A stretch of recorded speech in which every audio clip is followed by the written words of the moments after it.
ISF নিয়ে video করলে যদি এত জ্বালা ধরে তোমাদের, তো তোমাদের বলি শোনো, তোমরা অনেক নেতা নাগরিক তো দেখেছো, মুসলিমদের হয়ে কোনো বাপের বেটার কথা বলতে দেখেছো?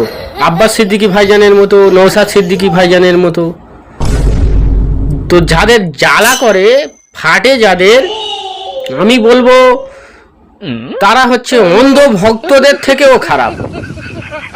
কেন অন্ধ ভক্তরা তবু কিছু কিছু জিনিস দেখা পায়, আর তোরা হচ্ছে অন্ধ ভক্তদের থেকেও খারাপ।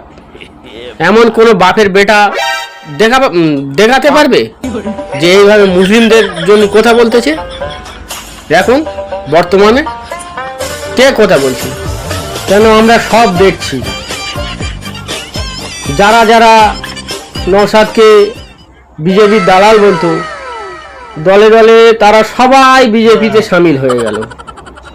কেউ আবার বকলমে দিচ্ছে, বকলমে হয়ে যাচ্ছে বিজেপির।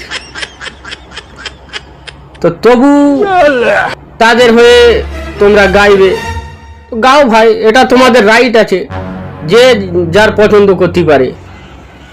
তো আমার নিয়ে এত কেন কথা হবে? আমি আইএসএফকে পছন্দ করি, নওশাদ সিদ্দিকী, আব্বাস সিদ্দিকী কথা আমার ভালো লাগে, কারণ তারা মুসলিমদের হয়ে কথা বলে। এরকম কোনো বাপের বেটা নেই যে নেতা নাগরি সেই মুসলিমদের হয়ে এখন কথা বলবে। কেউ কথা বলতে দেখেনি তা কারোর, ওই জন্য ভালো লাগে।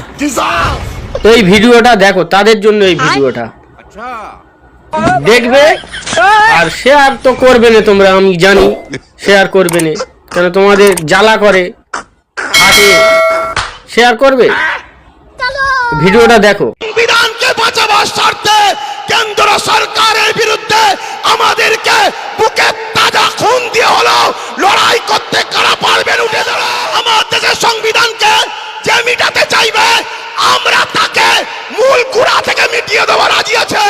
কেন্দ্র সরকার শুধু ইসলাম মসজিদ মাদ্রাসার বিরুদ্ধে নয়, কেন্দ্র সরকার আমার দেশের সংবিধানের বিরোধী লেগেছে। অতএব সংবিধান আগে না কেন্দ্র সরকার আগে? জোরে বলেন, জোরে বলেন। সংবিধানকে বাঁচাবার স্বার্থে কেন্দ্র সরকারের বিরুদ্ধে আমাদেরকে বুকে তাজা খুন দিয়ে হলো লড়াই করতে কারা পারবেন উঠে দাঁড়ান, উঠে দাঁড়ান।